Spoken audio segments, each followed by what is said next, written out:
2 hari sudah mendekati di daerah Azizia saya. Doakan buat keberkahan pasca sarjana unsuri ya dari Mekah ya. Insyaallah wa ta'ala, amin. Barakallah. Buat unsuri juga mudah-mudahan proses akreditasi yang dijalani oleh institusi atau universitas, oleh prodi-prodi yang ada di universitas, oleh prodi yang ada di pasca sarjana, semuanya berjalan lancar sehingga tetap Amin. istiqomah, Amin. ada keberkahan dan Amin. kemanfaatan buat mahasiswa semua ya. Amin. Amin. Amin. Insyaallah. Insyaallah. Barakallah. Mari kita mulai. Mari kita awal dengan Ummul Quran Suratul Fatihah. Binatutu wassalamah walibdaga marutatillah. Mudah-mudahan interaksi keilmuan ini senantiasa dapat keberkahan dari Allah, terbimbing ilmu yang manfaat, barokah fitunya hadal akhirah, dan kita bisa mengimplementasi, mengaplikasikan keilmuan kita dalam kehidupan keseharian kita. Al-Fatihah. A'udzubillahi minasyaitonirrajim. Bismillahirrahmanirrahim. Alhamdulillahirabbil alamin arrahmanir rahim maliki yaumiddin. Iyyaka na'budu wa iyyaka nasta'in shiratal mustaqim shiratal ladzina an'amta 'alaihim ghairil maghdubi 'alaihim waladdallin. Amin. Walimah mengharapkan sumbangan lebih besar dari biaya yang dikeluarkan. Akan tetapi apa yang disumbangkan oleh tamu harus dikembalikan serupa dengan tamu-tamu tersebut mengadakan perkawinan juga. Hal ini mengakibatkan pergeseran perilaku para tamu yang datang untuk tolong-menolong berubah menjadi transaksional. Karena ketika ada halangan yang membuat mereka tidak hadir dalam acara tersebut, biasanya memerintahkan orang suruhan untuk memberikan sumbangan yang dititipkan. Menyelenggarakan walimah merupakan hal yang mustahab atau dianjurkan. Pengertian walimah nikah. Walimah berasal dari kata al-walam yang bermakna al-jam'u atau berkumpul, yang berarti bahwa setelah proses ini berlangsung, mempelai diperbolehkan berkumpul sebagai suami istri. Menurut Ibnu Arabi, istilah walimah mengandung makna sempurna dan bersatunya sesuatu. Rasulullah SAW telah memberikan keringanan kepada kita untuk bersenda gurau menghibur diri pada saat upacara pernikahan. Walimah bagi pengantin adalah salah satu sunnah yang ditekankan. Orang yang menikah hendaklah mengadakan perayaan menurut kemampuannya. Mengenai hukum perayaan tersebut, sebagian ulama mengatakan wajib, sedangkan yang lain hanya mengatakan sunnah. Sedangkan memenuhi undangan perayaan pernikahan hukumnya wajib bagi orang yang tidak berhalangan. Sebagaimana sabda Nabi Muhammad SAW yang artinya, bila salah seorang di antara kalian diundang menghadiri jamuan makan, hendaklah ia memenuhi undangan tersebut. Jika ia tidak sedang berpuasa, maka hendaklah ia ikut makan. Dan jika ia sedang berpuasa, hendaklah ia mendoakan. Hadis riwayat Muslim nomor 1431. Pengertian walimah nikah dalam Islam. Walimah adalah istilah yang terdapat dalam literatur Arab yang secara arti berarti jamuan yang khusus untuk perkawinan. Sebagian ulama menggunakan kata walimah untuk setiap jamuan makanan.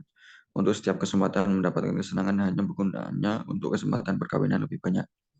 Walimah nikah atau walimatul urs adalah perayaan pengantin sebagai ungkapan rasa syukur atas pernikahannya. Sedangkan mengajak sanak saudara serta masyarakat untuk ikut berbahagia dan menyaksikan peresmian pernikahan tersebut, sehingga mereka dapat ikut serta menjaga kelestarian keluarga yang dibinanya. Jadi pada dasarnya walimah nikah merupakan suatu pernikahan pada masyarakat. Rasulullah mengisyaratkan bahwa sebaiknya resepsi pernikahan itu dilakukan secepat mungkin, bahkan kalau bisa hari itu juga atau besoknya. Hal ini mengingat bahwa resepsi adalah salah satu cara mengumumkan pernikahan, dan pengumuman pernikahan lebih cepat tentu lebih baik dengan menghindari fitnah. Untuk konteks Indonesia, resepsi seringkali dibayangkan dengan sesuatu acara yang sangat meriah sehingga membutuhkan banyak dana. Hal ini kemudian mengakibatkan sejumlah pasangan menunda acara resepsi pernikahannya sampai beberapa bulan. Resepsi pernikahan tidak mesti mewah, cukup dengan mengundang tetangga, kawan, kerabat untuk makan bersama, sekalipun tidak memakai daging atau lainnya. Dengan diundurnya resepsi ke beberapa bulan ke depan dengan tali agar lebih meriah, tentu hal ini sama dengan mengambil hal yang mubah hukumnya dan meninggalkan hal yang sunnah. Namun demikian, Islam sangatlah bijak, adat biasa dan dijadikan sebagai hukum. Orang yang resepsi pernikahannya diundur ke beberapa bulan ke depan dengan dalih adat dan lain, hal itu sah-sah saja. Walimah yang dianjurkan Islam adalah bentuk upacara yang tidak berlebih-lebihan dalam segala halnya. Dalam walimah dianjurkan pada pihak yang berhajat untuk mengadakan makan guna disajikan pada tamu yang menghadiri walimah. Namun demikian, semua itu harus disesuaikan dengan kemampuan dua belah pihak. Islam melarang upacara tersebut dilakukan bila ternyata mendatangkan kerugian bagi kedua mempelai maupun kerugian dalam kehidupan masyarakat. Pada masa Rasulullah SAW, beliau selalu melakukan walimah setelah pelaksanaan akad nikah dan hanya memerintahkan sahabat pengantin pria yang mampu untuk mengadakan walimah. Hal ini terlihat dalam suatu hadis yang artinya dari Anas bin Malik radhiyallahu anhu menceritakan bahwa Nabi melihat bekas kuning pada kain Abdurrahman bin Auf. Maka beliau bertanya, apa ini? Jawabnya, sesungguhnya saya wahai Rasulullah baru menikah dengan mas kawin emas sebesar biji korma. Jawab Rasulullah, semoga Allah memberkatinya bagi engkau dan laksanakan kendurinya walau dengan memotong seekor kambing. Hadis muttafaq alaih. Dari hadis di atas diketahui bahwa Rasulullah SAW memerintahkan kepada pengantin laki-laki yang baru saja menikah untuk melakukan walimatul urs. Di samping itu, pengantin laki-laki yang diperintah adalah pengantin yang mampu untuk melakukan walimatul urs tersebut. Dengan demikian, pelaksanaan walimatul urs adalah pengantin laki-laki keluarga pengantin laki-laki atau perempuan dan tidak dibebani untuk mengadakan walimatul urs anaknya, kecuali jika keluarga pengantin laki-laki atau perempuan dengan kehendak sendiri melakukannya. Pernikahan sebagai salah satu akad mempunyai konsekuensi hukum terhadap halalnya hubungan antara laki-laki dan perempuan yang sebelumnya haram. Oleh sebab itu, pelaksanaan akad pernikahan tidak boleh disembunyikan dari masyarakat, minimal masyarakat sekitarnya. Hadis Nabi yang lain bahwa Rasulullah menyuruh agar pernikahan itu diberitahukan secara terbuka dan jangan disembunyikan dari masyarakat, minimal masyarakat sekitar. Salah satu hadis dijelaskan bahwa pernikahan harus diberitahukan kepada khalayak ramai. Dari Aisyah radhiyallahu anha, Nabi SAW bersabda, umumkanlah pernikahan ini dan pukullah rebana. Di riwayat Ibnu Majah. Berdasarkan hadis di atas diarahkan agar pernikahan dilakukan atau dilaksanakan di masjid karena masjid biasanya dihadiri oleh jamaah untuk melaksanakan ibadah. Diarahkan juga untuk memukul alat kesenian atau kendang waktu pelaksanaan akad nikah agar menarik perhatian orang bahwa telah terjadi pernikahan. Uraian di atas maka walimah bertujuan untuk memperkenalkan bagi mereka yang telah melaksanakan akad nikah untuk berumah tangga agar terhindar dari hal yang tidak diinginkan oleh ajaran agama Islam.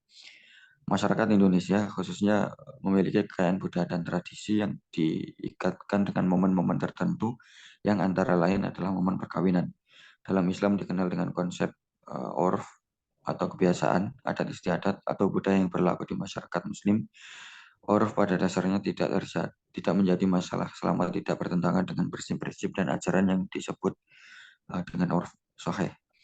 Sebaiknya urf bertentangan dengan Islam disebut sebaliknya, urf yang bertentangan dengan Islam disebut dengan urf fasid yang tidak dijadikan pegangan. Tradisi yang ada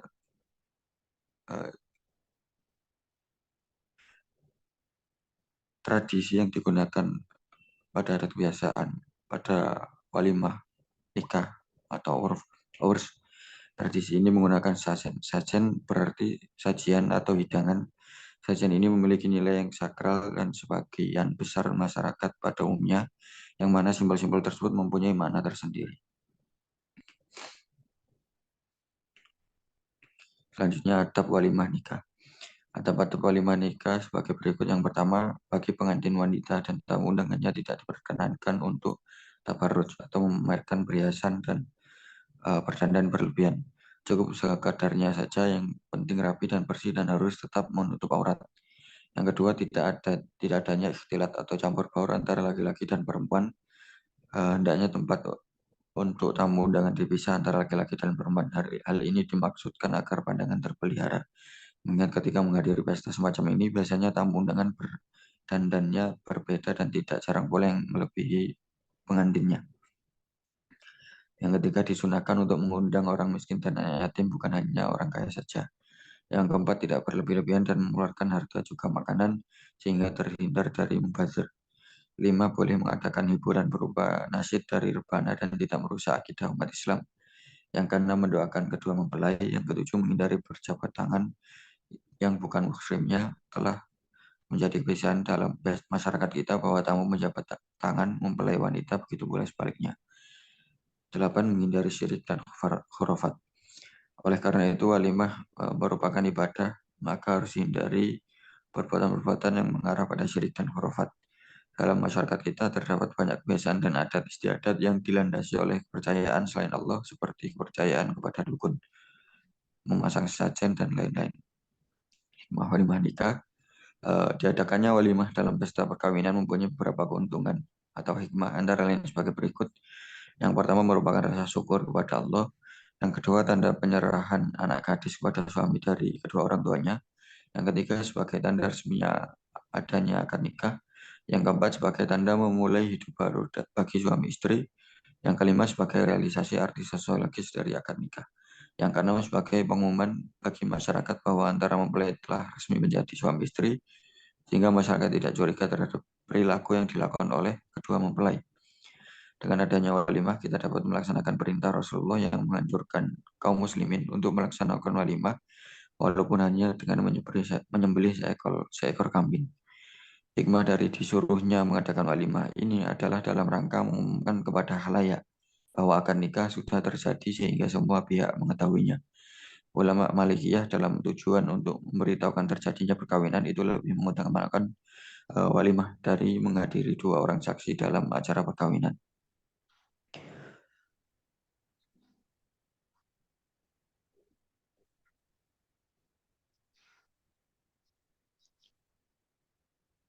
Prakarsa putusnya perkawinan kalau sekiranya jalan inilah yang sebaik-baiknya. Kedua juru penengah tadi hendaklah ia bersungguh-sungguh dalam mengusahakan perdamaian dan menghilangkan persengketaan mereka. Kedua juru penengah tersebut juga hendaklah dari kalangan orang yang jujur dan terpercaya dalam memberikan solusi terbaik, bahwa mereka juga harus berani memutuskan sesuatu yang tidak diharapkan jika memang itu adalah solusinya, dan mereka harus tetap bersandarkan pada kebenaran. Selanjutnya yaitu penyebab terjadinya sikok. Adapun bentuk-bentuk pertengkaran atau sikok dalam rumah tangga yang sering terjadi suatu pertengkaran yang tidak dapat diselesaikan seperti sengketa percecokan, sengketa, dan sebagainya. Yang dapat mengajukan bahtera rumah tangga adalah sebagai berikut. Yang pertama, istri tidak memenuhi kewajiban suami. Standar utama mencapai suatu keharmonisan dan cinta kasih serta sayang adalah kepatuhan istri dalam rumah tangganya.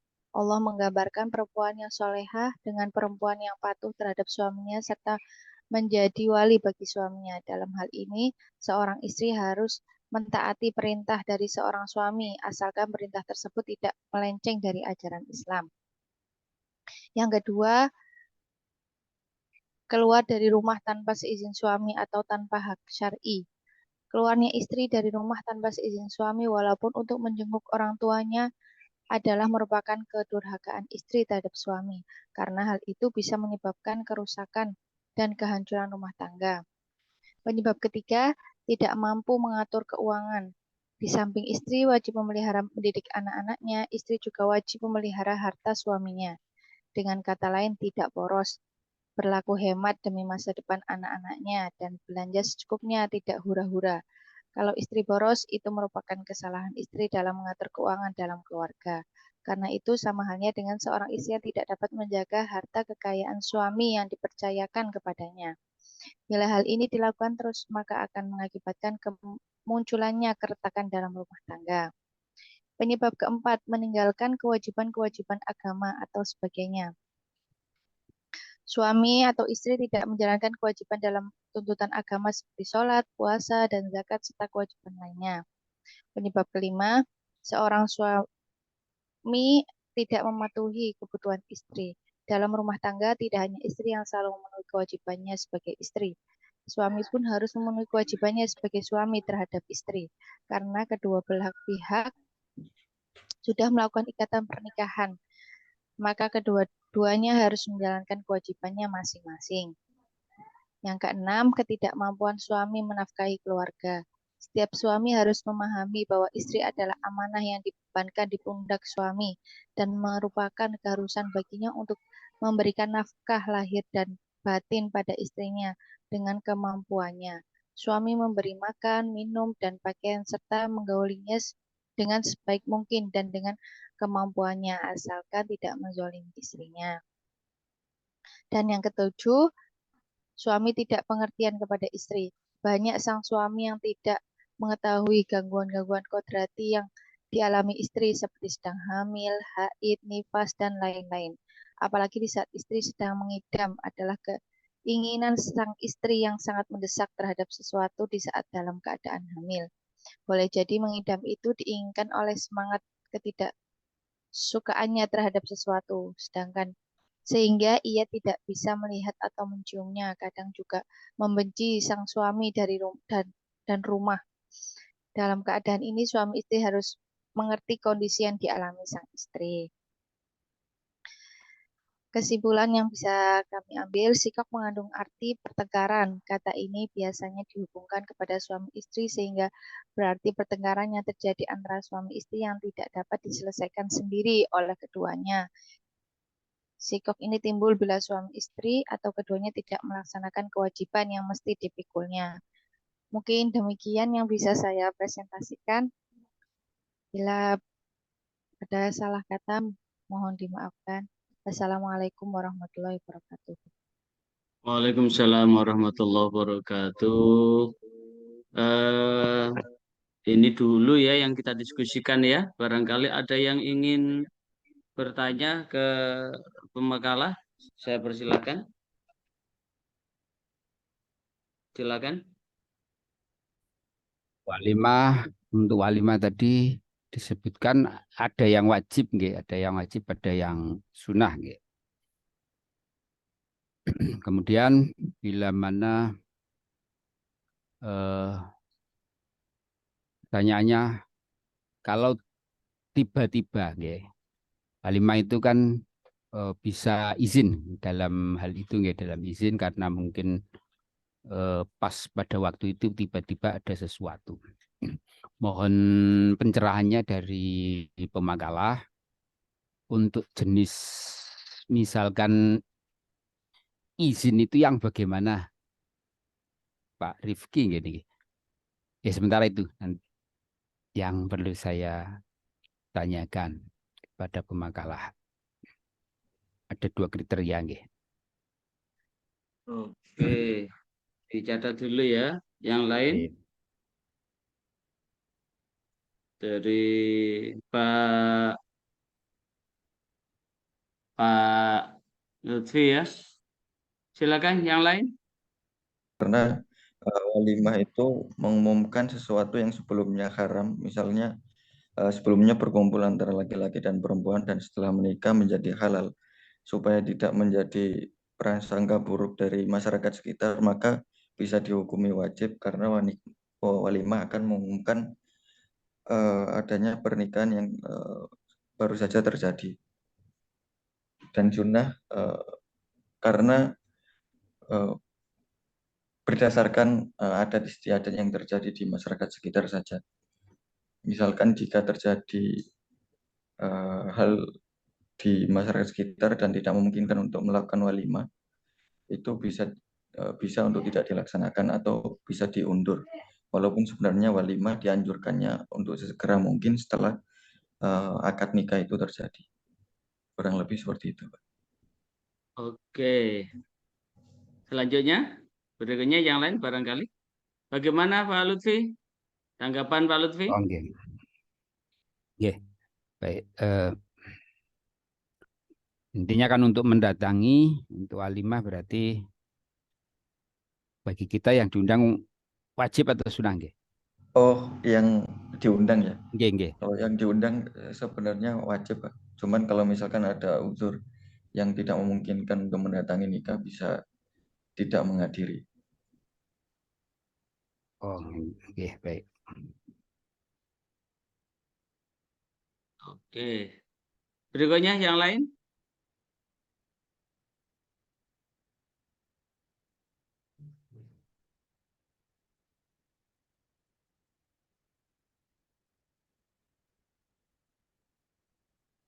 Oke. Baik. Ini saya tidak ada yang bertanya pada saudara Zaki ya terkait dengan syikok.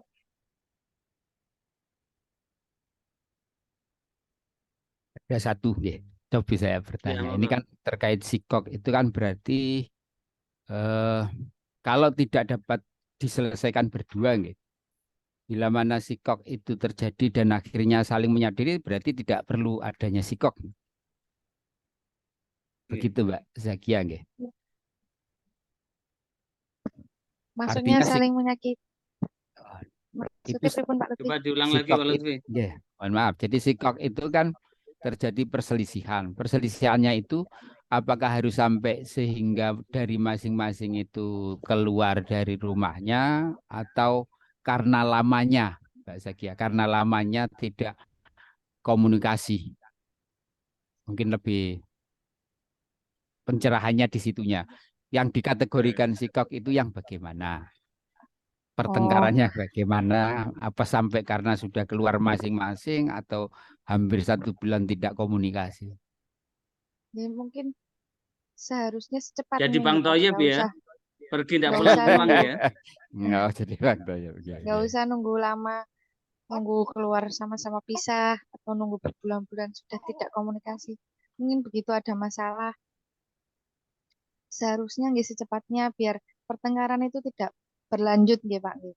Jadi kalau tidak bisa diselesaikan berdua kan itu sampun sikok nggih namanya. Nah, harus mendatangkan wali, maksudnya hakam dari keluarga istri sama keluarga suami masing-masing untuk bisa menyelesaikan permasalahan berdua nih Pak. Karena kalau udah kelamaan mungkin nanti masalahnya sudah membesar. Kan Jadi kalau masih awal mungkin bisa terselesaikan dengan wali itu. batasan pertengkarannya nggak ada ya, Mbak. Artinya bagaimana atau pertengkaran yang bagaimana yang disebut?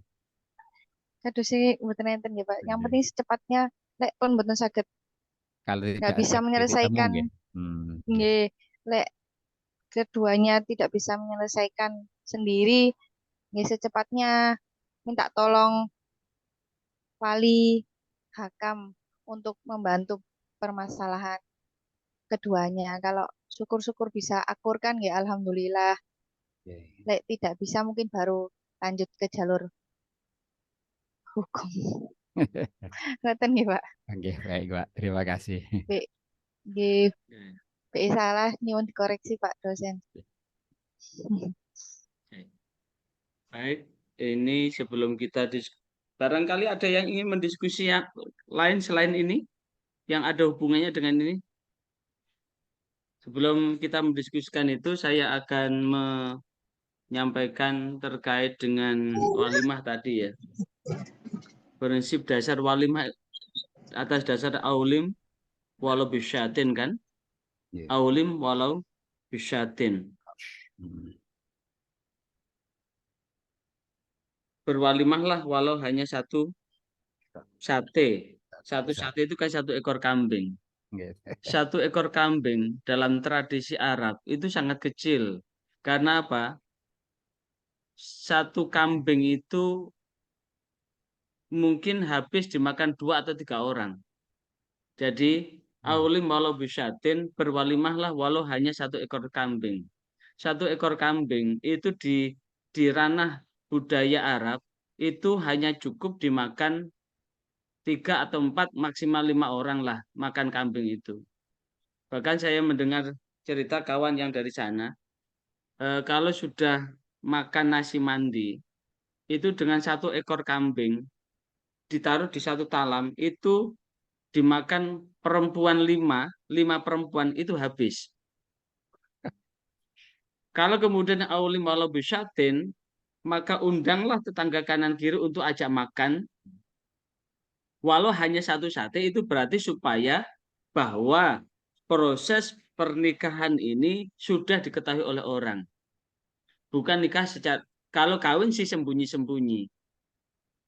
Kalau kawin secara terbuka, horor itu.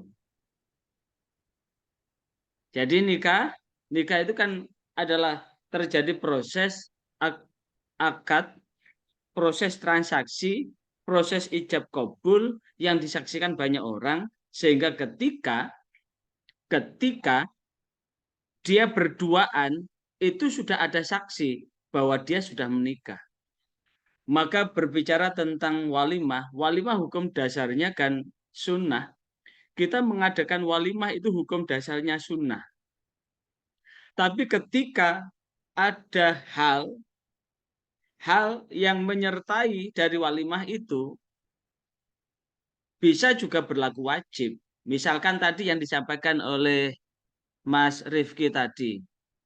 Jikalau tidak diadakan walimah, terjadi fitnah yang besar, sehingga fitnah itu sulit terbendung, dan untuk recovery terhadap fitnah itu butuh biaya yang sangat besar, apalagi di era medsos seperti sekarang ini, maka bisa juga dalam rangka menghindari fitnah yang lebih besar, mengadakan walimah dalam suatu proses ijab kabul itu bisa menjadi wajib.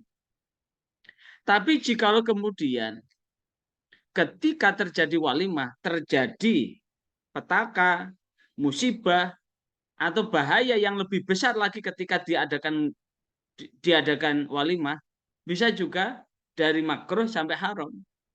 Maka tentu hukum dasar walimah ini tetap satu, adalah sunnah, tapi sunnah ini bisa ditarik, bisa wajib, bisa mubah, bisa makruh, bisa haram. Maka ketentuan-ketentuan berkaitan dengan hukum itu juga bisa ditarik.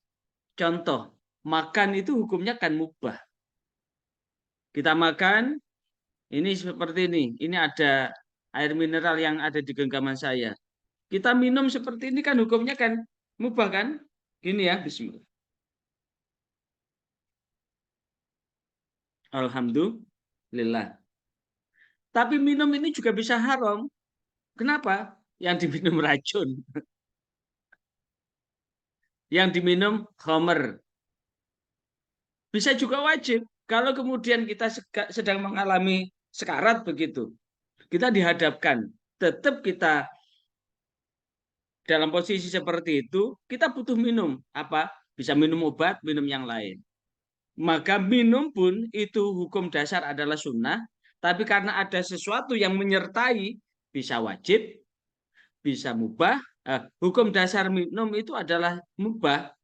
Tapi karena ada hal-hal yang menyertai, bisa menjadi wajib, bisa menjadi sunnah, bisa menjadi makruh, bahkan bisa menjadi haram. Hukum dasar mengundang itu sunnah. Jadi mengundang orang untuk datang itu sunnah. Misalkan saya ngundang Pak Fatoni, Mas Mafhum, dan lain sebagainya ini datang ke satu tempat dalam undangan walimah begitu. Saya mengundang panjenengan ini sunnah. Tapi ketika saya mengundang ada dasar hukum yang lain, hakun lil muslimin wal muslimat, hakun muslimun lil muslimin, hak seorang muslim terhadap muslim yang lain ada khamsatun, ada 5. Salah satu dari 5 itu adalah idza da'akum falyastajib. Jika engkau diundang, maka penuhilah undangan itu. Jawablah undangan itu. Dan karena ini hubungannya adalah memenuhi hak muslim yang lain yang telah mengundang kita, maka status hukum menghadiri undangan itu adalah wajib. Nah, tapi tentu dalam pandangan wajib ini tentu kan bisa juga hukum dasar memenuhi undangan itu wajib. Maka hukum dasar memenuhi undangan yang wajib itu bisa ditarik, bisa sunnah, bisa mubah, bisa makruh, bisa haram, bergantung pada posisi undangan itu. Misalkan kita diundang untuk merampok, maka undangan itu juga haram untuk didatangi. Kita diundang untuk berzina, maka memenuhi undangan itu juga. Tapi kalau diundang dengan undangan walimah, ini kita ya wajib. Tapi ketika di dalam walimah itu ada banyak maksiat di dalamnya, menghindarkan daf'ul daf'ul mafasid, muqaddamu ala jalbil masalih, menghindarkan sesuatu yang membawa kerusakan lebih diutamakan daripada mengambil kemaslahatan. Maka tentu jikalau kita diundang dalam satu pesta pernikahan, tapi dalam undangan itu banyak terjadi maksiat, jikalau kita hadir di dalamnya kita akan terseret dalam pusaran maksiat itu, maka ini juga bisa makruh untuk menghadiri undangan itu. Nah, maka kemudian berkaitan dengan posisi undangan ini pun bisa ditarik dengan beberapa hukum itu. Nah, berbicara tentang dalam tradisi yang ada di Jawa khususnya dan di negara kita umumnya, maka tentu tradisi-tradisi yang ada berkaitan dengan walimah ini mengandung banyak fenomena-fenomena menarik untuk kita telaah, banyak hal-hal yang menarik untuk kita kaji. Kalau kita merujuk pada kitab Tarbiyatul Tifli fi Ru'yatil Islam, Tarbiyatul Tifli fi Ru'yatil Islam itu adalah cara, kalau diterjemahkan dalam bahasa Indonesia adalah pintar mendidik anak dalam Islam. Itu ternyata untuk mewujudkan sebuah keluarga yang sakinah, mawaddah, warahmah, mewujudkan anak turun yang solih-solihah, itu ternyata bisa juga diawali dengan walimah. Jadi kalau proses walimahnya penuh dengan kemaksiatan, penuh dengan hal-hal yang sekiranya itu tidak mendatangkan malaikat, maka itu akan mempengaruhi pada keberlanjutan atau keberlangsungan dari rumah tangga yang ia jalani berikutnya. Di dalam kitab Tarbiyatul Tifli fi Ru'yatil Islam itu ada 2 proses walimah yang dilakukan oleh Rasulullah SAW, dan proses walimah yang dilaksanakan oleh Perdana Menteri Yahya Al-Barmarki, Perdana Menteri dari dinasti Abbasiyah. Dari dinasti Abbasiyah. Satu ketika Rasulullah waktu menikahkan Fatimah Zahra dengan Ali bin Abi Thalib dibuat sedemikian rupa sehingga di situ tidak ada kemaksiatan-kemaksiatan yang ada. Betul-betul bisa apa yang disampaikan dari saudara Rifki tadi, itu adalah walimah-walimah yang digambarkan di zaman Rasulullah itu. Jadi walimah yang digambarkan di zaman Rasulullah, dan walimah itu menunjukkan sedemikian rupa proses ijab kabul yang di situ meminimalkan adanya kemaksiatan, di mana tamu laki-laki dan tamu perempuan betul-betul dipisah, kemudian mengundang untuk sekedar mengetahui bahwa proses walimah ini menunjukkan bahwa beliau sedang menikahkan Fatimah dengan Ali bin Abi Thalib. Setelah ditunjukkan, para undangan dikasih makan, setelah dikasih makan suruh pulang. Udah, tidak ada ekornya. Sekarang kan tidak. Dalam rangka untuk membuat menarik para undangan supaya termotivasi untuk memenuhi undangan, menganggap hiburan dangdut lagi. Dan kita juga tahu bagaimana performa pedandut yang ada dengan untuk menarik sesuatu, bahkan ada pola saweran itu ternyata membuat energi yang negatif pada mempelai yang sedang melangsungkan akad nikah itu. Dan itu digambarkan betul pada Perdana Menteri dinasti Abbasiyah Yahya Al-Barmarki itu ketika ngunduh mantu 7 hari 7 malam, itu luar biasa. 7 hari 7 malam, dan setiap malam itu ada door prize itu. Dan door prize itu dari kesaksian salah satu yang mendapatkan door prize, seorang pengembara, dia mendapatkan door prize sebidang tanah di Syam, dan kemudian itu tanah itu ternyata sangat subur dan kemudian dijadikan kebun. Dan akhirnya mengantarkan orang yang dapat door prize itu menjadi orang yang kaya raya gitu. Menjadi orang yang kaya raya. Dan orang yang dapat door prize itu, tradisi sana itu kalau orang sudah mencapai kekayaan yang unlimited itu mandi aja kan minta dimandikan itu. Satu ketika orang yang dapat door prize ini mendapatkan kekayaan yang perkembangan kekayaan unlimited itu, kemudian dia masuk ke salon. Di salon itu dia minta untuk dilayani petugas salon yang paling tampan, yang paling bagus di salon itu. Dan dia ketika dia sedang dilayani oleh pegawai salon itu, dia mendendangkan syair-syair, kemudian dia memuji, mensyukuri bahwa dia bisa seperti itu karena dia dapat door prize dari Perdana Menteri Yahya Al-Barmarki. Sehingga isi syairnya itu adalah memuji Yahya Al-Barmarki dengan anaknya yang sedang melantunkan, yang sedang melangsungkan akad nikah itu. Apa yang terjadi? Di tengah-tengah dia bersyair itu, maka kemudian laki-laki yang paling bagus itu tiba-tiba pingsan. Begitu dia siuman, kenapa engkau pingsan mendengar syairan saya? Ketahuilah wahai Kisanak bahwa engkau yang engkau puja dan engkau puji itu adalah saya. Saya adalah pengantin yang sedang berlangsung itu. Apa yang terjadi? Yang terjadi karena kemaksiatan yang dihelat selama 7 hari 7 malam itu, tak terasa Bapak itu mengambil uang negara. Sehingga Bapak tersangkut korupsi, sehingga kami sekeluarga dihukum dan saya melarikan diri. Dan saya terdampar di tempat ini dan bekerja di salon. Apa maknanya? Bahwa kemaksiatan yang dihelat dalam sebuah pesta pernikahan itu secara langsung maupun tidak langsung akan mempengaruhi bahwa kemewahan yang diadakan, apalagi kemewahan itu adalah memakai uang hutang. Sekarang itu dalam tradisi kan wani hutang kan, habis hajat baru bingung nyaur hutang.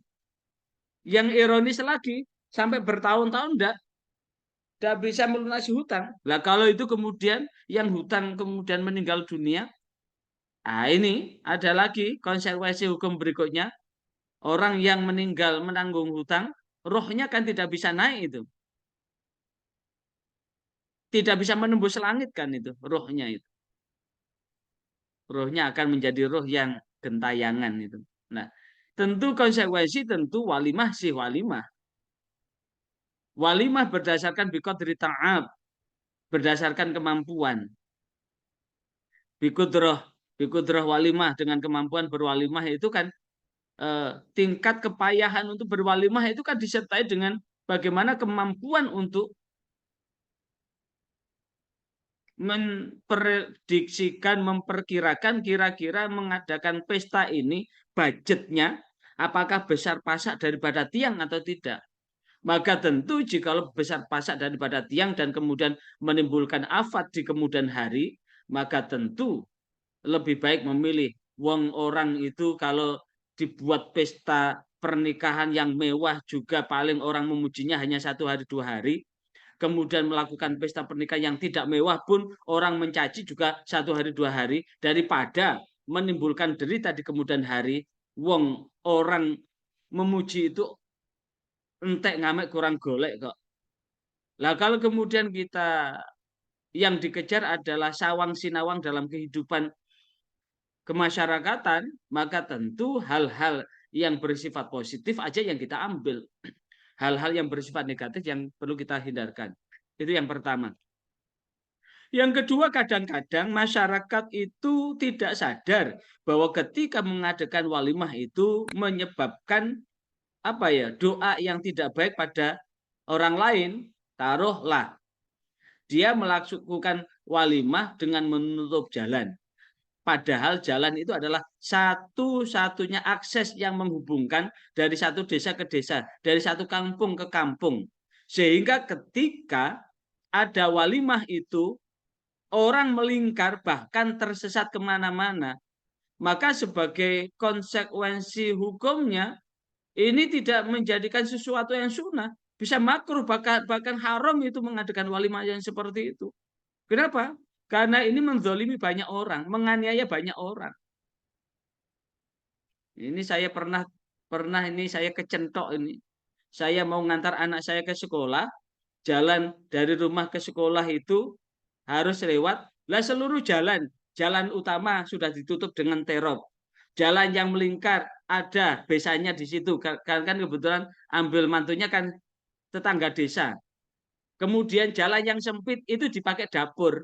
Lah, pas saya lewat di jalan yang sempit itu, saking sempitnya kaki anak saya nendang sabluk isi kupang itu. Akhirnya tumpah itu. Karena saya keburu keburu ngantarkan anak supaya tidak terlambat, saya lupa tidak minta maaf gitu. Akhirnya apa? Wong Pak Ustadz gak duwe sopan santun, gak duwe tata krama wong kiai kayak ngono. Akhirnya masyarakat juga timbul fitnah yang macam-macam. Gara-gara apa?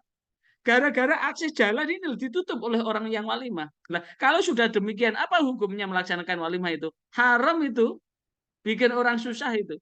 Apalagi kalau ada orang luar desa, kemudian dia mau ke desa tertentu, lewat di desa itu, akhirnya muter panjang sekali.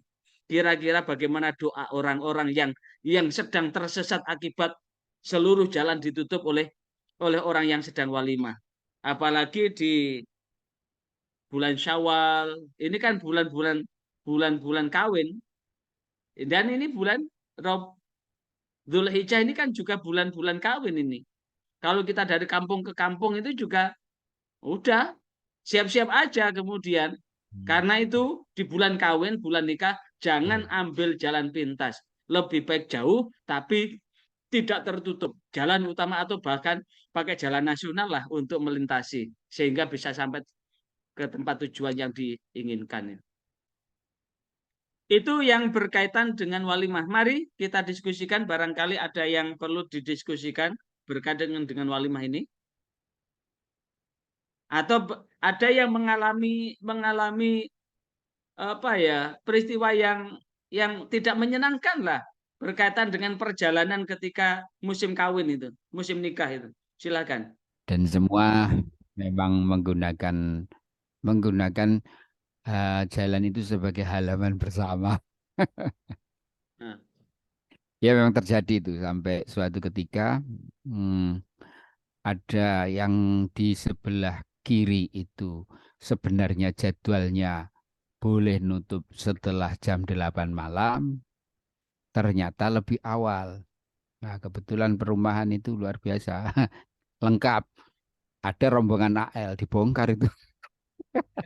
Setelah rombongan dicek apa? ternyata Angkatan Laut, Ya. TNI yang pas kebetulan memang ada acara di perumahan. Nah, perumahan itu kan memang di dalam kampung ya. Jadi ya itu, tapi hikmahnya sejak itu jadwal itu benar-benar diperhatikan sama desa. Jadi kalau nutup memang ada jadwalnya. Akhirnya ada jadwal begitu. Dibongkar benar waktu sudah pada duduk di bawah itu. Karena memang jamnya harusnya jam 8 malam. Sebelah kanan memang sudah nutup dari mulai kemarin. Sehingga saya juga kalau acara nggak berani malam minggu ya. Kalau acara malam minggu diperkirakan kasihan tamunya. Ini walimahnya maka digeser di lain hari berarti.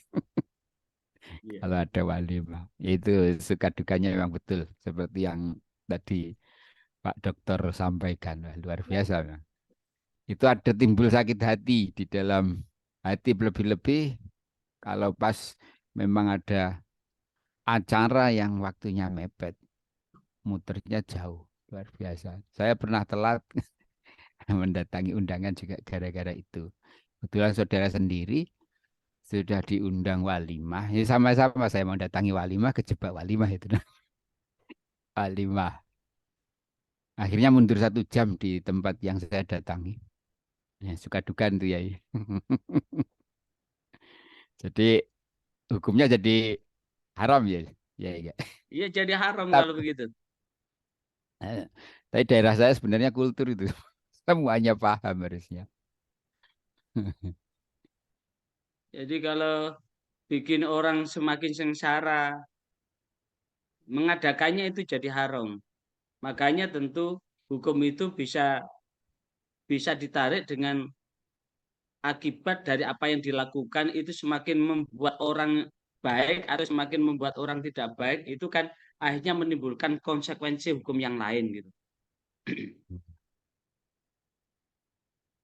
Dan yang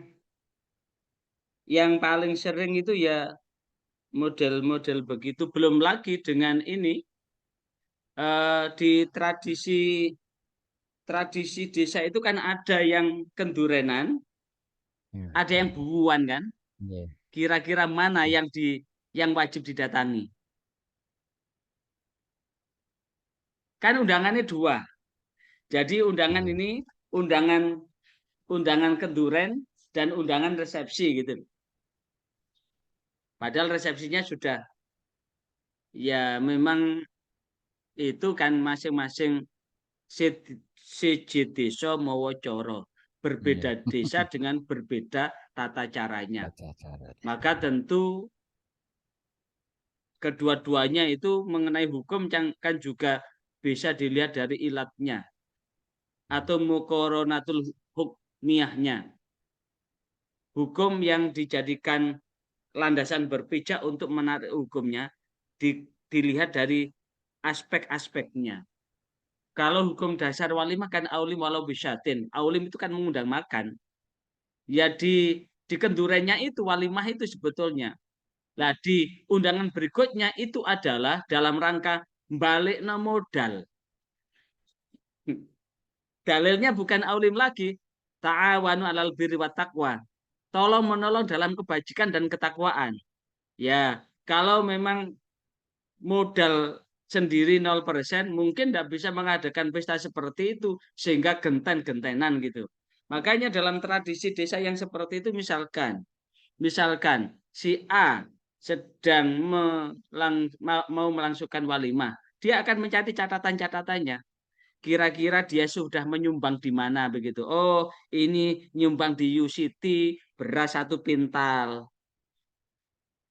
Yumarni telur 100 kilo. Yumirna gula sekian, kelapa sekian. Akhirnya apa? Didatangi, yuk aku ndeleh sampean beras 1 pintal. Aku meni arep walimah. Yuk aku biyen ndeleh gula sakmene. Yuk aku ndeleh ndok sakmene. Nah, ini akhirnya apa? Hampir seperti sebuah arisan. Kalau memang tradisinya seperti itu, pertanyaannya apa hukumnya? Kalau tradisinya adalah ta'awun, gotong royongan, maka ini juga yang ketempatan, yang kedelan wajib mengembalikan karena akadnya adalah akad arisan. Akad arisan, akad deleh, akad titip begitu. Loh. Makanya kemudian ketika terjadi seperti itu ya enak. Beda dengan tradisi di Lampung Utara, Lamongan kampung sebelah utara itu kan orang mau walimah, iya.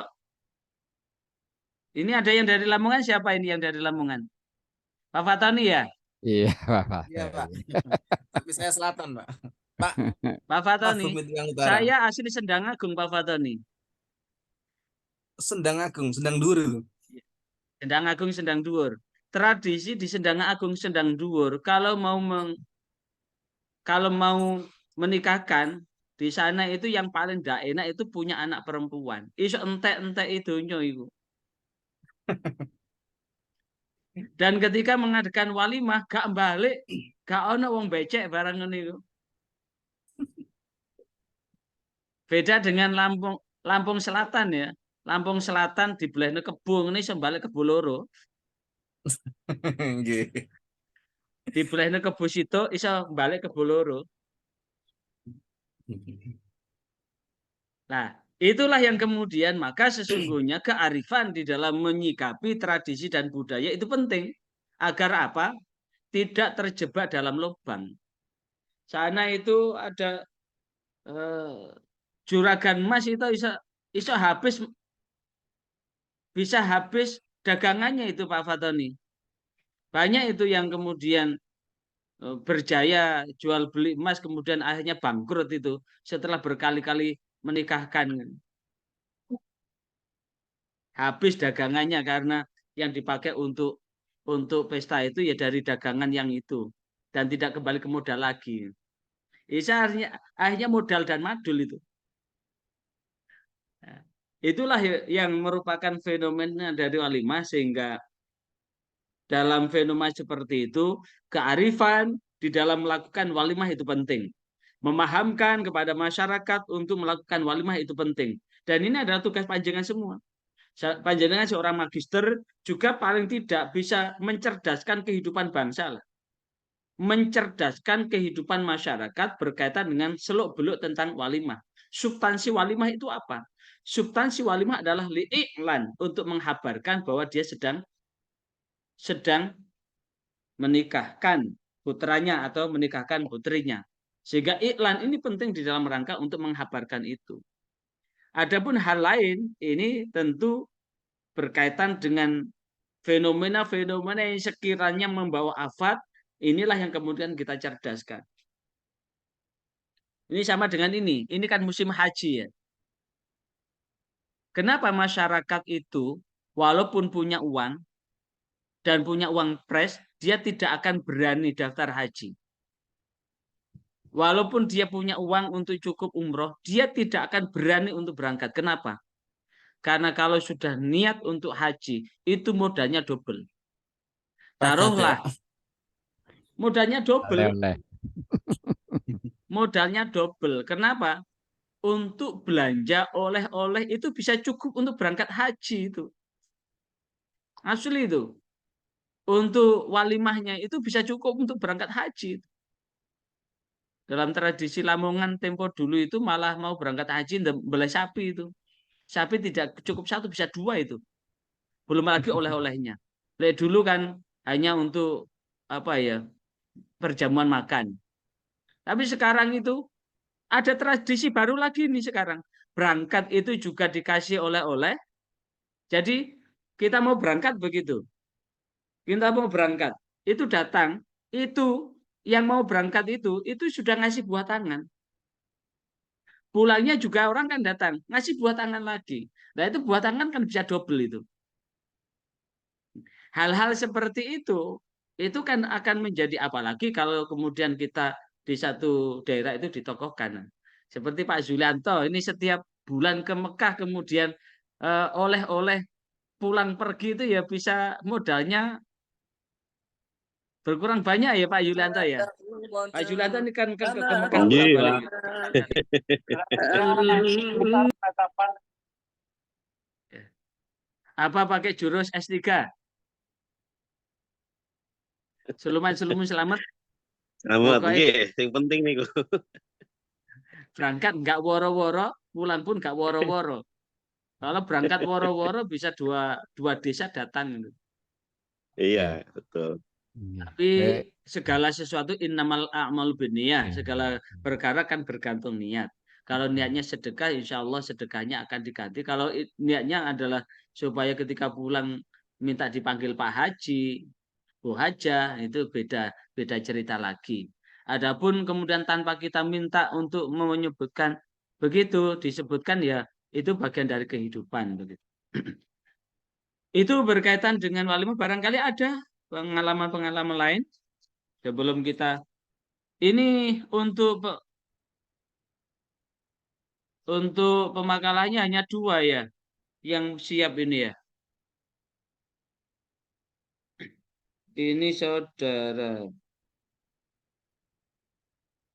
Ya. Ini kemudian yang kedua berkaitan dengan syikok. Syikok kan dalilnya sangat jelas itu. Berangkat dari Al-Quran surah An-Nisa ayat 34 kan. Di Al-Quran surah An-Nisa ayat 34 kan jelas. Di awal dengan ar-rijalu qawwamuna 'alan nisa'i bima faddalallahu ba'dahum 'ala ba'din wa bima anfaqu min amwalihim. Kata kuncinya di situ.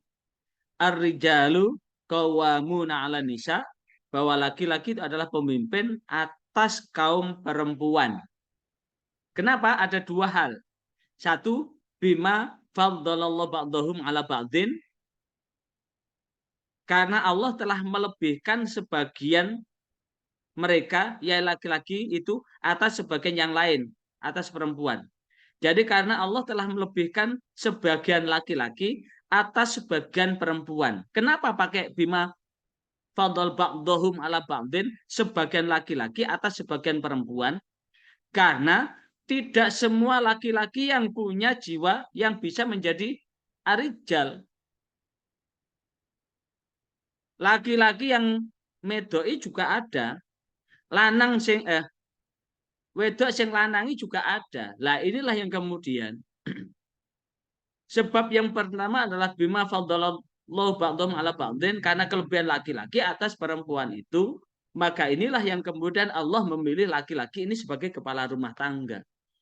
Dari segi cara berpikir, dari segi otot, okol dan akal itu, dari segi okol dan akal lebih kuat pada laki-laki. Makanya kemudian Allah menjadikan ar-rijalu qawwamun 'alan nisa. Laki-laki menjadi pemimpin atas perempuan. Yang kedua adalah bima anfaqu wa bima anfaqu min amwalihim. Wa bima anfaqu min amwalihim, dan sebab karena laki-laki itu yang berkewajiban memberi nafkah dari harta mereka. Maka itulah kemudian ketika sudah terjadi itu, segala sesuatu yang sifatnya urusan rumah tangga ini adalah kewajiban laki-laki min amwalihim.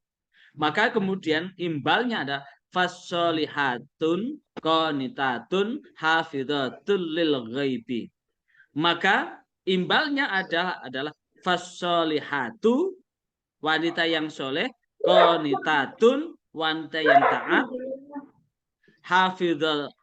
hafidhatu lil ghaibi, yang mampu melihara diri ketika suaminya tidak ada. Ketika suaminya tidak ada, mampu menjaga harta dan kehormatannya. Bukan wanita yang menebar pesona. Nah, masih ingat beberapa saat kemarin ada laki-laki yang ketika ditinggal menjadi pekerja di luar negeri, begitu pulang tahu bahwa istrinya sudah bersuami lagi secara siri, akhirnya apa? Marah itu karena merasa diselingkuhi, maka kemudian dia marah talak sehingga menimbulkan derita hingga berakhir di lembaga pemasyarakatan. Karena apa? Berangkat dari tidak hafidhatul lil ghaibi. Karena apa? Hafidhatul lil ghaibi bima hafidhallah, karena Allah menginginkan bahwa rumah tangga ini wajib untuk senantiasa dipelihara. Dan rumah tangga yang tentrem itu ternyata berangkat dari istri yang solihah, istri yang taat kepada Allah, istri yang mampu menjaga diri ketika suami tidak ada di rumah, istri yang mampu untuk membimbing dan mendidik anak-anak menjadi anak-anak yang hebat dan bermartabat begitu. Nah, maka ketika tidak ada solihah, tidak ada qanitah, tidak ada hafidhatul lil ghaibi, tidak ada, kemudian wallati takhafuna nusyuzahun, dan ketika wanita-wanita yang kamu khawatirkan itu nusyuz itu terjadi pembangkangan. Langkah pertama kan fa'idhuhunna, nasihati. Langkah yang kedua adalah wahjuruhunna, dinasihati tidak bisa, wahjuruhunna, pisah ranjang. Wadribuhunna, yang ketiga adalah pukullah. Fa'in ata'nakum fala tabghu alaihinna sabila. Jikalau ternyata tidak mentaatinya, maka janganlah kamu mencari-cari jalan untuk menyusahkannya. Mencari-cari jalan untuk menyusahkannya itu misalkan moro-moro ditinggal, enggak pernah diberesi, kemudian dibiarkan menggantung dan dibiarkan diabaikan. Itu kan ketika kesolihan tidak ada, kepatuhan tidak ada, tidak mampu memelihara harta dan kehormatan, maka kemudian jikalau kita tidak menginginkan istri kita ini nusyuz, maka langkah pertama kan diperintahkan untuk dinasihati. Dinasihati tidak bisa, maka wahjuruhunna fil madhaji'. Pisah ranjang. Pisah ranjang tetap tambeng wadribuhunna pukulah. Tapi kata pukul itu tidak sampai membuat traumatik, tidak sampai membuat cacat, dan tidak membuat tindak pidana KDRT. Lah, maka fa'in ata'nakum fala tabghu alaihin nasabila. Maka ternyata ketika mereka tidak mentaati, namun jikalau fa'in ata'nakum, namun jikalau setelah 3 tahap itu mereka itu mentaati, fala tabghu alaihin sabila. Ketika dia sudah mulai patuh lagi dan kemudian kembali menjadi wanita yang solih, maka perintahnya kan fala tabghu alaihin sabila, kan tidak boleh mencari-cari jalan yang menyusahkan, kan tidak mencari-cari kesalahannya lagi. Karena apa? Innallaha kana aliyan kabira, karena sesungguhnya Allah itu maha tinggi lagi maha besar. Maka kemudian dilanjutkan fa'in khiftum syiqaqa bainihima, fa'in khiftum, dan jikalau engkau khawatir syiqaqa, terjadi persengketaan bainihima, di antara keduanya. Terjadi persengketaan itu tentu terjadi perselisihan yang menimbulkan tindak pidana kekerasan, KDRT dan sebagainya, yang menimbulkan kekerasan fisik maupun kekerasan nonverbal, yang menimbulkan perselisihan yang semakin meruncing, maka fab'atsu hakaman min ahlihi wa hakaman min ahliya. Maka cari juru damai, hakamain. Nah, tinggal pilihannya in yurida islahan, jikalau ingin islah, yuwaffiqillah bainahuma, yang menjadi sebuah bentuk taufik dari Allah Subhanahu wa taala, kecocokan untuk kesadaran untuk merajut kembali kebaikan rumah tangganya, maka itu bisa dilakukan. Tapi jikalau ternyata tidak menghendaki, bagaimana caranya?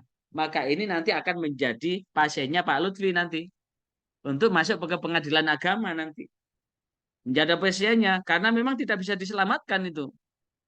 Maka syikok itu adalah dalam rangka menghindarkan perselisihan yang menimbulkan KDRT atau hukum pidana yang lain, yang kemudian ada luka yang semakin menganga dan semakin parah. Maka ini syikok ini dalam rangka apa? Mencari juru damai untuk mendamaikan. Jikalau ternyata berkeinginan untuk islah, lanjutkan.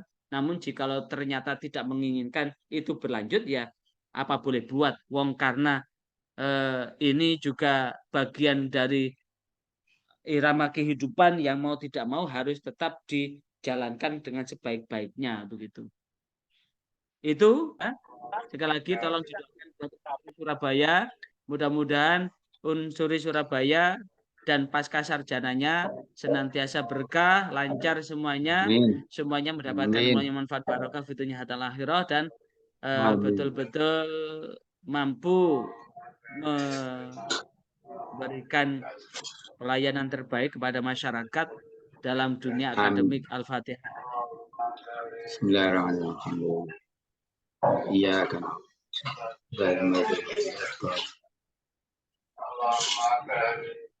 Silakan Pak Zulianto berdoa dari situ, Pak Zulianto.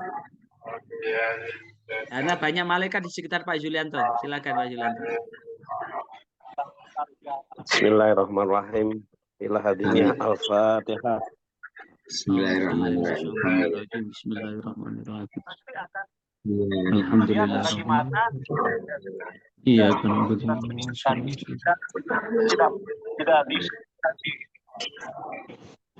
Amin ya rabbal alamin.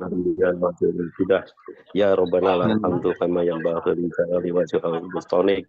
Allahumma shalli ala sayyidina Muhammad wa ala ali sayyidina. Hamba-hamba ini inginkan ya Allah dengan keterbatasan ilmu kami, dengan keterbatasan kemampuan kami hanya bisa memohon kepadamu ya Allah.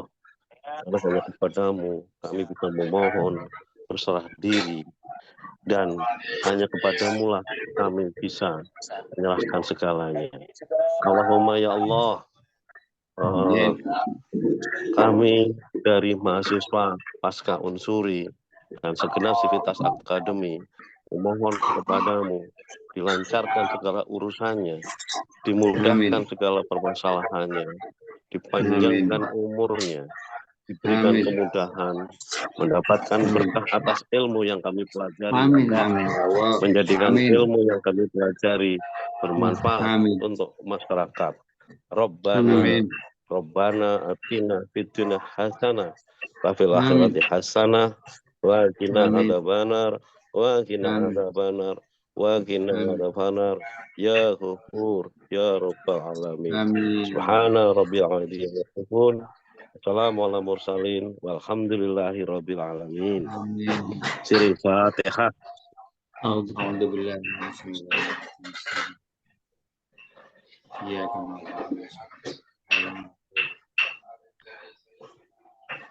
Masih ada waktu 30 menit.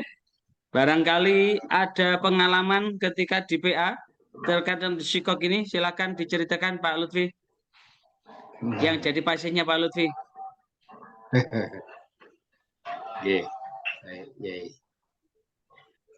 Memang ada peristiwa yang terjadi dan alhamdulillah bisa terselesaikan, artinya sempat kembali pada posisi didamaikan di antara kedua belah pihak.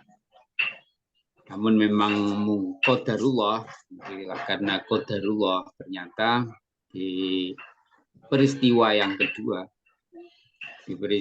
kedua ini ternyata dari pihak laki-lakinya kembali kepada agamanya.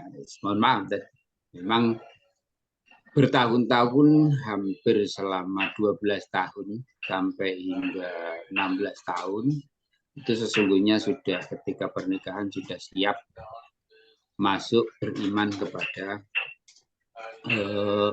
Islam.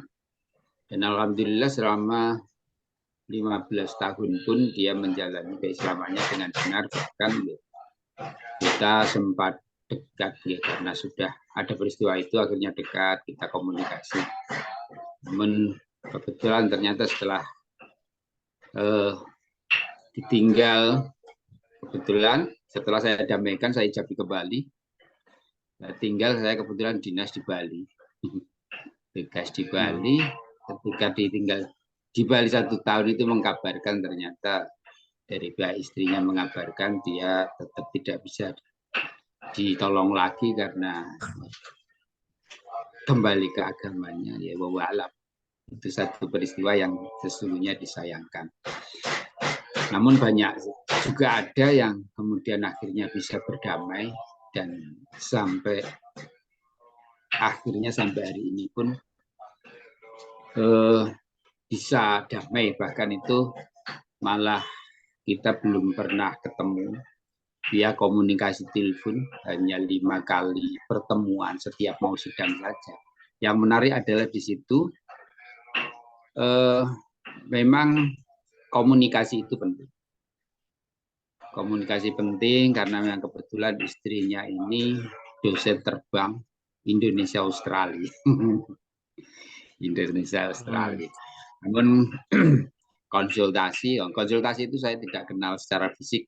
Ada dari klien saya yang kebetulan menginformasikan, saya dikasih nomor telepon.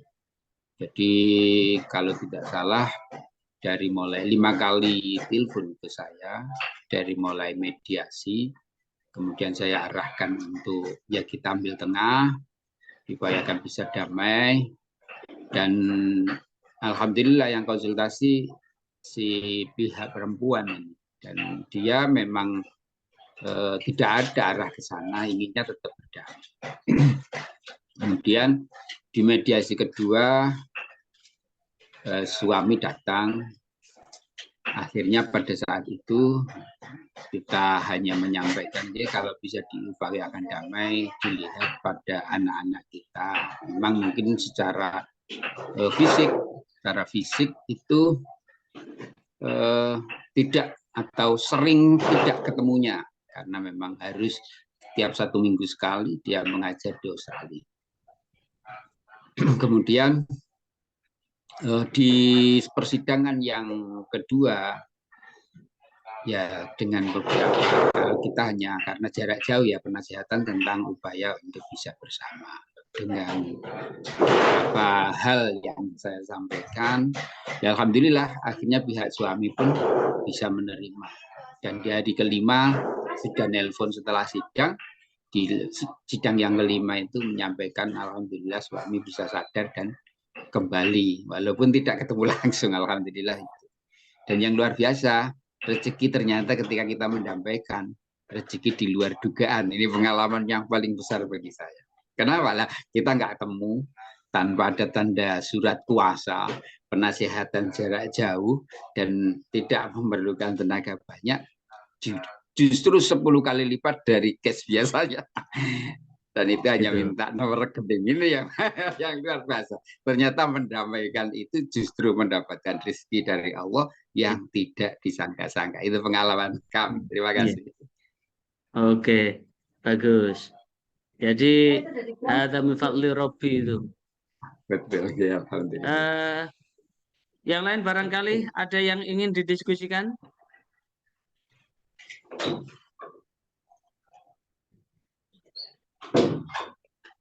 Ini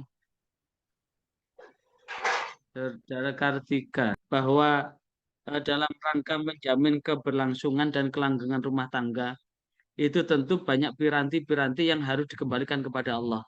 Man nakahlillah wa amkalillah fahuwa fi wilayatillah. Siapa yang menikah karena Allah, dinikahkan karena Allah, maka selanjutnya adalah dalam wilayah Allah. Maka tentu piranti-piranti di dalam menjaga keberlangsungan, kelanggengan rumah tangga itu tidak hanya sekedar modal cinta.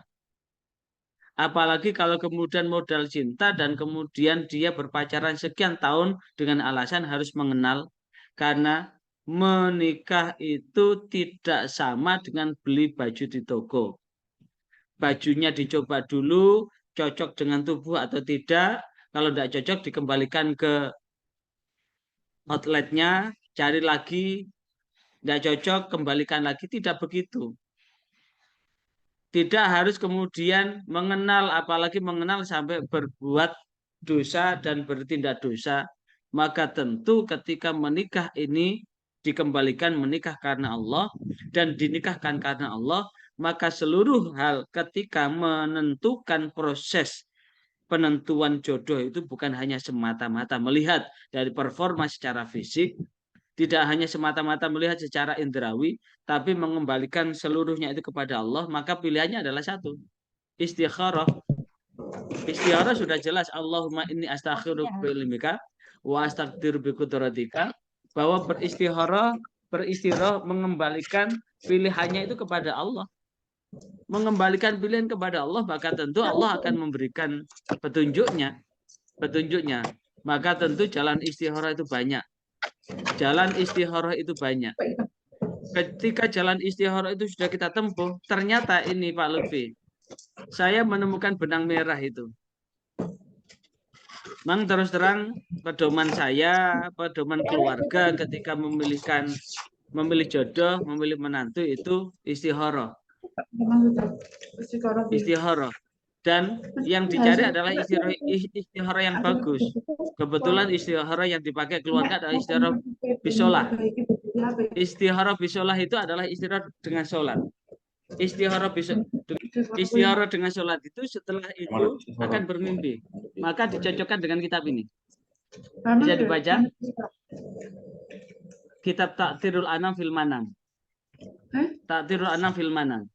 Maka ternyata ini ada benang merah yang kuat, bahwa ternyata kalau kita istikharahnya benar, akan mendapatkan petunjuk yang benar, maka hasil istikharah itu ternyata Allah sudah memberikan gambaran perjalanan rumah tangganya dari awal sampai akhir. Jadi sebetulnya ada semacam dejavu begitu. Istikharah itu adalah merupakan spiritualisasi dejavu. Jadi kalau kita misalkan kita dihadapkan pada sosok ini bagaimana? Yang paling penting identitas jelas, kemudian diistikharah. Kalau tidak bisa istikharah, minta tolong diistikharahkan, maka kemudian akan dikasih Allah berupa isyarah. Isyarah kemudian dicocokkan dengan ini kitab ini. Takdirul Anam Filmanan. Nah, setelah itu ternyata fakta menunjukkan ini adalah gambaran. Nah, gambaran yang akan menunjukkan bahwa ini loh kehidupan. Jika engkau memilih istri seperti ini, kehidupan kamu seperti ini. Jika kamu memilih suami ini gambarannya seperti itu. Itu ternyata ada benang merah dengan istikharah ala Jawa. Istikharah ala Jawa. Bagaimana istikharah ala Jawa? Istikharah ala Jawa itu yang dicari adalah wetonnya. Aku belum tahu istikharah. Cari weton itu ternyata istikharah juga. Bagaimana logikanya? Logikanya adalah setiap orang lahir itu sudah bawa energi tubuh. Energi tubuh inilah kemudian ibarat magnet begitu. Ada kutub. Kutub ini cocok atau tidak? Kalau kutub itu tidak cocok, misalkan kutub utara ketemu kutub utara, ada dua magnet begitu. Kutub utara ketemu kutub utara tidak akan ketemu kan? Akan didekatkan, ini akan terpental. Kutub selatan dengan kutub selatan didekatkan, misalkan ini ada dua magnet begini. Kutub utara dengan kutub utara ketika didekatkan akan bertolak belakang. Kutub selatan dengan kutub selatan akan bertolak belakang. Tapi ketika terjadi pertemuan antara kutub utara dan kutub selatan atau selain dua kutub itu, maka akan melekat dua magnet itu. Menentukan pun begitu. Dalam istikharah Jawa, istikharah Jawa itu adalah melihat weton hari lahir. Hari lahir itu kemudian dicocokkan. Setelah dicocokkan, ya cocok.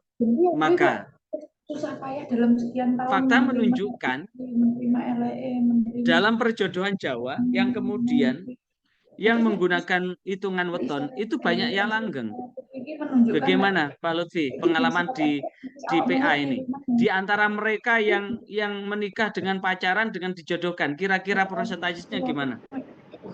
Pengalaman jenengan sebagai orang sebagai hakim di pengadilan agama, silakan Pak Lutfi.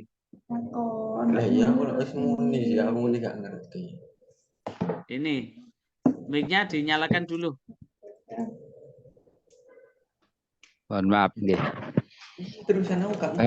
Kalau pengalaman saya, kalau menilai dari beberapa kasus itu memang prosentasenya 70% itu mencari sendiri. 70%, hampir 70%, ya 60-70 itu dari hasil mencari sendiri. Jadi yang dijodohkan berarti kan prosentasenya 40 sampai 30 sampai 40% saja. Untuk zaman yang sekarang ini banyak yang mencari sendiri, fakta di lapangan begitu. Jadi sangat, ya berarti dapat dikatakan ya 30%. 30% itu yang dijodohkan. Demikian, Dokter. Sama mohon saya boleh bertanya, Dokter, tentang terkait dengan ini. Saya dengar kan dokter juga pembina. Efektivitas daripada pembinaan pranikah itu menurut dokter gimana? Dari pranikah itu, karena kan rata-rata hampir kebanyakan ya prosentasenya ya 50% lebih itu memang mereka itu tidak atau kurang pembinaan baik dari orang tuanya maupun di sekitarnya. Kasus itu kemudian terjadi, ya kalau sudah tidak bisa langsung diajukan begitu tanpa kemudian dimusyawarahkan terlebih dahulu. Faktanya nggak terjadi musyawarah sekalipun secara data tertulis dari masing-masing kuasanya memang sudah didamaikan, tapi faktanya tidak didamaikan antar keluarga, ya diputusi sendiri gitu. Seperti itu, dan mereka memang sendiri-sendiri. Itu menurut dokter selama pembinaan di sana dan kasus yang terbanyak gimana dokter untuk pengetahuan kami. Terima kasih. Ya, kasus yang terbanyak yang terjadi adalah ekonomi. Jadi ekonomi itu akhirnya merambat kemana-mana. Kasus yang kedua adalah perselingkuhan. Kalau urusan perselingkuhan adalah karakter. Kalau ekonomi ini bisa didamaikan. Perselingkuhan itu kadang-kadang susah untuk didamaikan. Nah, maka tentu pasangan yang dapat pembinaan terlebih dahulu itu ternyata mempunyai daya kekuatan yang lebih dibandingkan mereka yang tidak mengalami itu. Apalagi sekarang ini ada suscatin kan, ada suscatin, kursus calon pengantin dengan paradigma baru, maka tentu ini akan berbeda karena di situ sudah pasangan sudah disatukan, sudah dikenalkan terkait dengan karakter masing-masing. Sudah disatukan, sudah diperkenalkan apa yang paling disenangi dan apa yang disenangi dan apa yang dibenci. Masing-masing sudah mengenal apa yang disenangi dan apa yang dibenci. Sehingga apa yang disenangi berupa disatukan, yang dibenci itu adalah dijauhkan, sehingga yang ada adalah bagaimana menghindarkan apa-apa yang sudah menjadi traumatik yang tidak disenangi ini. Karena sesuatu yang tidak disenangi ketika disentuhkan itu akan merusak keharmonisan. Nah, tinggal hasil ini yang seperti Pak Faton ini kan orang KUA ini, bisa saudara teliti itu Pak Fatoni. Efektivitas bimbingan perkawinan dalam keberlangsungan kelanggengan rumah tangga, paling tidak itu Pak Fatoni, paling tidak itu yang diteliti bagaimana hubungan pengaruh bimbingan perkawinan, bimbingan pranikah itu dengan kelanggengan rumah tangga. Itu aja diukur. Dibandingkan dengan mereka yang tidak ikut bimbing. Maka tentu ini akan menjadi laporan KUA saudara untuk menunjukkan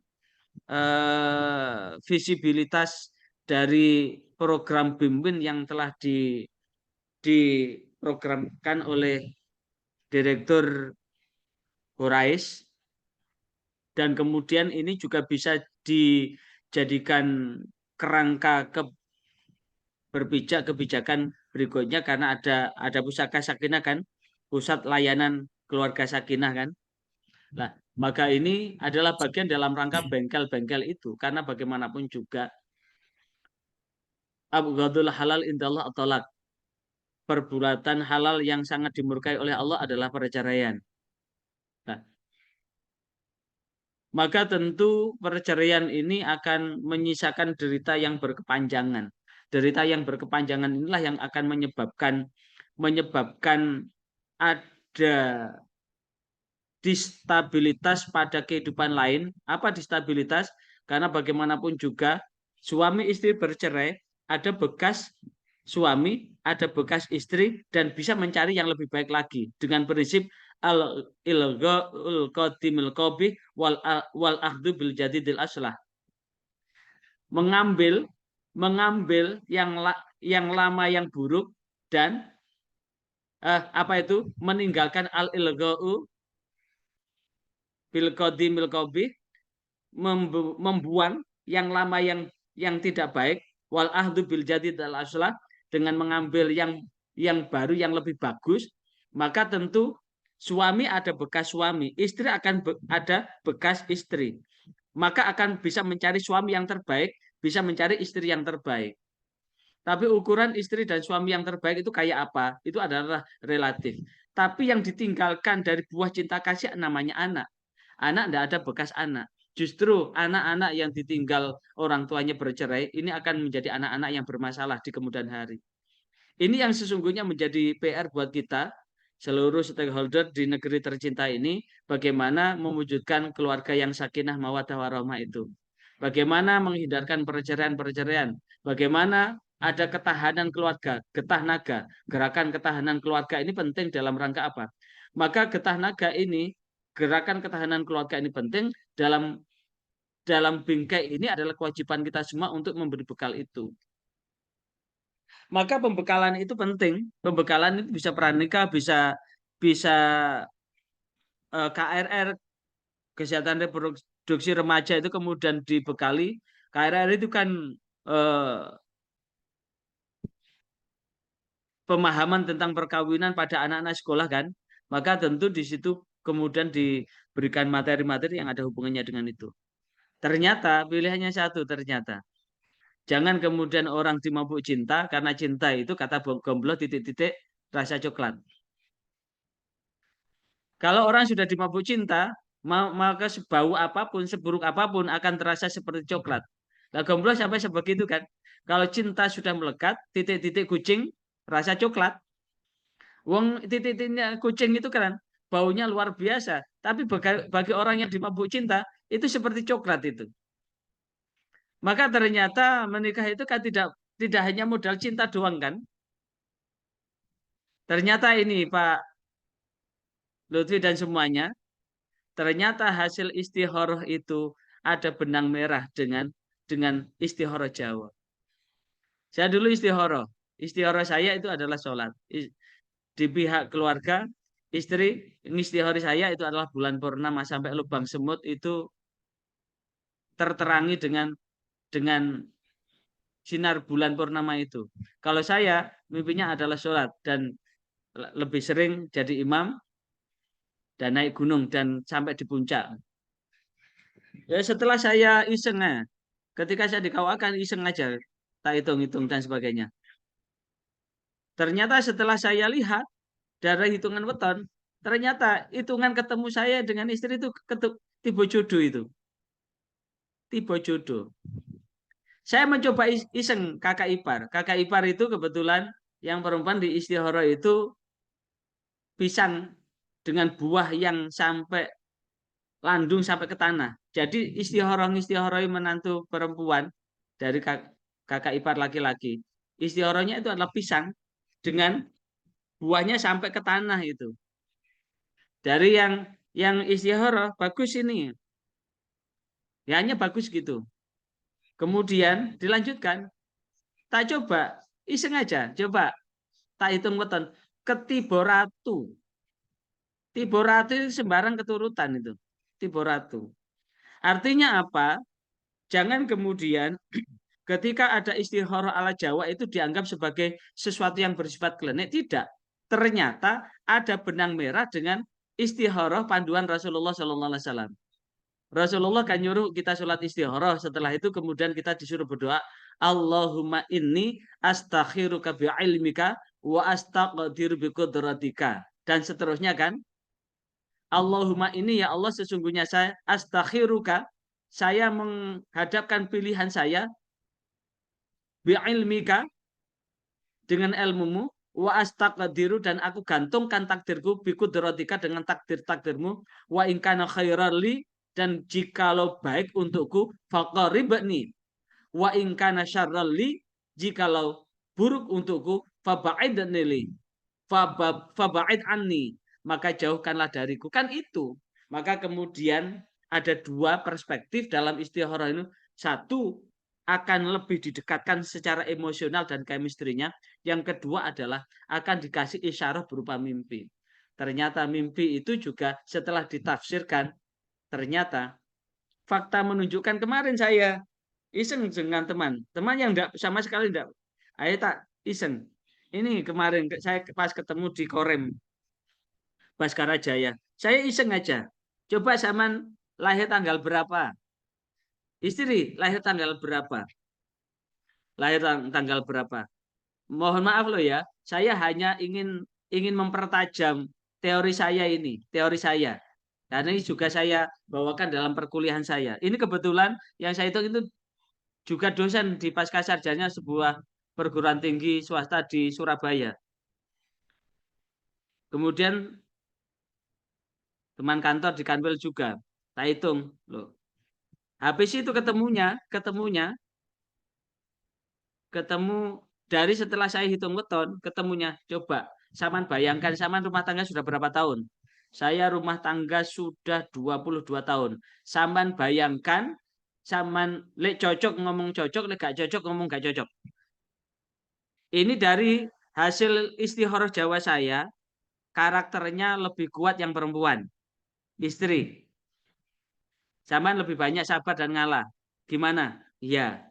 Terus ini setelah sampean dipertemukan ternyata ketemunya ini bahwa rumah tangga sampean ini selama 20 tahun ini rukun, tentrem, adem ayem, tidak ada masalah. Kalaupun tuh ada masalah, salah satu bisa mengalah. Dan walaupun ada masalah tidak sampai merusak keharmonisan karena ada solusi. Gimana? Oh iya cocok nih. Artinya apa? Artinya apa?